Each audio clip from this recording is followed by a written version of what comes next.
Icon I want captaincy. So guys நான் கேட்கல இப்படி விராட் கோலி ட்ரெஸ்ஸிங் ரூமில் இப்படி கேட்டிருக்காராம். எஸ் அப்படிதான் டைப்ஸ் ஆஃப் இந்தியா இந்த நியூஸ் பேப்பர் எல்லாத்தையும் போட்டுக்கிட்டு இருக்காங்க. எஸ் பட் உண்மையாக இருக்குமா இது? நீங்கள் நம்புறீங்களா உண்மையாக இருக்குமா? என்னை பொறுத்த வரைக்கும் நான் நம்பலை. பட் ஸ்டில் உண்மையாக இருக்க வாய்ப்பு இருக்கான்ட்டு வாங்க பார்ப்போம். எஸ் அண்ட் இன்னொரு நியூஸும் போய்கிட்டு இருக்கு. அண்ட் இந்த 4th டெஸ்ட் மேட்ச்சில் ஆஃப்டர் ரிசர்வ் பண்ட் விக்கெட்க்கு அப்புறம் கம்பீர் ஒரு டாக் கொடுத்துருக்காராம் ட்ரெஸ்ஸிங் ரூமில். எனாஃப் இஸ் எனாஃப் அது மாதிரி சொன்ன மாதிரி இருக்கான். என்னன்னா அவர் வார்ன் பண்ணியிருக்காராம். எஸ் சில பேட்ஸ்மேன் இதுதான் எங்களோட நேச்சுரல் கேம், ஸோ இப்படி தான் ஆடுவோன்ட்டு இருந்த பேட்ஸ்மேனுக்கு ஒரு வார்னிங் மாதிரி கொடுத்துருக்காராம். ஸோ இதுக்கப்புறம் உங்கள் நேச்சுரல் கேம் ஆடினீங்கன்னா கண்டிப்பாக டீமில் இருக்க மாட்டீங்கன்ற மாதிரி ஒரு வார்னிங் கொடுத்துருக்காராம். ஸோ அது மோஸ்ட் ப்ராப்ளம் யார் யாருக்கு இருக்கும்? I think maybe first Virat கோலிக்கு இருக்கலாம். எஸ் பிகாஸ் அவர் தான் அந்த லெக் சைட் ஆஃப் சைடு வர பால் எல்லாமே ரொம்ப 5th ஸ்டெம்புக்கு வர பாலை கூட போய் அடிக்கிறதுனால மேபி அது விராட் கோலிக்கு ஒரு வார்னிங்காக இருக்கலாம். அண்ட் தென் ரிஷப் பண்ட்டாக இருக்க வாய்ப்பு இருக்குது. எஸ் பிகாஸ் அந்தந்த சுச்சுவேஷனுக்கு ஏற்ற மாதிரி ஆடணும். ஓகே எல்லா சேனல்லையும் சொல்கிறாங்க, கரெக்டு தான். இன்சிக்கு சிக்கால கூட சொல்கிறாங்க என்னென்னா எஸ் சீனியர் பிளேயர்ஸை கொஸ்டின் கேட்க மாட்டாங்க, எல்லாம் ரிஷப் பண்ட் அப்படி அவுட் ஆனவுடனே அவர் ஜூனியர்ன்றனால கொஸ்டின் கேட்குறாங்க. எஸ் இதில் நான் சிம்பிளாக ஒன்று சொல்கிறேன் கைஸ். ஸோ எல்லா டூர்லேயும் எல்லாரும் அடிக்க மாட்டாங்க. இப்போ ஒரு கிளாஸ் இருக்குது வச்சுக்கோங்க, ஒரு ஸ்டூடெண்ட்டு கிளாஸில் ஒரு 30 ஸ்டூடெண்ட் இருக்காங்க வச்சுக்கோங்க. அதில் டீச்சர்ஸ்க்கு ஈஸியாக கண்டுபிடிச்சிருவாங்க இந்த பையன் இவ்வளோ மார்க் எடுப்பான்ட்டு ஒரு நம்பிக்கை இருக்கும் பார்த்தீங்களா? எஸ் இப்போ ஒரு 30 பேர் இருக்காங்க வச்சுக்கோ, ஒரு 10 பேர் அவங்களுக்கு தெரியும் இவங்க பாஸ் ஆகிடுவாங்கடா. அது மாதிரி கேட்டகரியில் தான் இந்த ஆஸ்திரேலியா சீரீஸில் ரிஷப் பண்ட் சொல்ல போனால். ஸோ கோச் ஆஸ் அ கோச்சாக அவருக்கு தெரியும். ஸோ ரிஷப் பண்ட் இந்த பிச்சில் ஆடுவான், நல்லா ஆடுவான் கண்டிப்பான்ட்டு ஒரு நம்பிக்கை இருக்கும். அப்படி இருக்கும் போது அவராலையும் அதான் உண்மை, ரிஷப் பண்ட்டால் ஆஸ்திரேலியா நல்லா ஆட முடியும் compared to with players. So அப்படி இருக்கும் போது ரிஷப் பண்ட் அது மாதிரி ஒரு சென்சிபிளாக ஆடணும்ல. ஸோ அந்த மிஸ்டேக் தான் அது.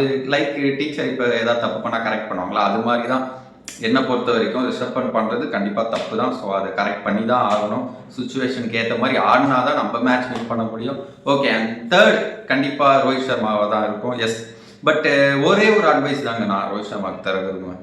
அவர் என்னை பொறுத்த வரைக்கும் அந்த நேச்சுரல் கேம் அவர் ஆடிருக்கணும். ஆக்சுவலாக ரோஹித் சர்மா நேச்சுரல் கேம் ஆடலை. ஸோ அவரோட நேச்சுரல் கேம் என்னன்னா வந்தால் ஒரு 10 பால் பார்க்குறது, 11ஆம் பால்லேருந்து அடிக்க ஆரம்பிச்சிடணும். எஸ் ஸோ அப்படி இருக்கும்போது கண்டிப்பாக நான் சொல்கிறேன் ரோஹித் சர்மா அந்த இதை ஃபாலோ பண்ணியிருந்தாருன்னா கண்டிப்பாக அட்லீஸ்ட் எல்லா மேட்சும் ஒரு 30-40 ரெண்டாவது அடிச்சுப்பார். லாங் இன்னிங்ஸ் ஆடணும்ட்டு அவரு பார்க்குறாரு, எக்ஸ்பெக்ட் பண்ணுறாரு. பட் என்னை பொறுத்த வரைக்கும் அவர்கிட்ட இப்போ லாங் இன்னிங்ஸ் தேவையில்லை. ஸோ அந்த 40-30 ரன்ஸ் அவர் அடித்தாலே அந்த ஒரு ஸ்டார்ட் கொடுத்தாலே போதும். ஸோ குயிக்காக ஒரு ஃபஸ்ட்டு 10 ஓவர்ஸில் என்னை பொறுத்த வரைக்கும் அந்த வேர்ல்டு கப்பில் பண்ண மாதிரி பண்ணலாம். கண்டிப்பாக அப்படி பண்ண கெப்பாசிட்டி ரோஹித் சர்மாக்கு இருக்குது. ஸோ அது மாதிரி அவர் ஸ்டார்ட் பண்ணிடணும். பட் அன்ஃபார்ச்சுனேட்லி அது மாதிரி ஸ்டார்ட் பண்ணாமல் அவர் இப்போ ஒரு பெரிய இன்னிங்ஸ் ஆடணும்னு பார்த்துட்டாரு. ஸோ ஓகே கைஸ், ஸோ என்னை பொறுத்த வரைக்கும் இதுதான், இந்த 3 பேருக்கு தான் வார்னிங் கொடுத்துருப்பாரு நம்புகிறேன். பட் கண்டிப்பாக கோச் சைட்லேருந்து ஏதோ ஒரு வார்னிங் போயிருக்கும் கைஸ்.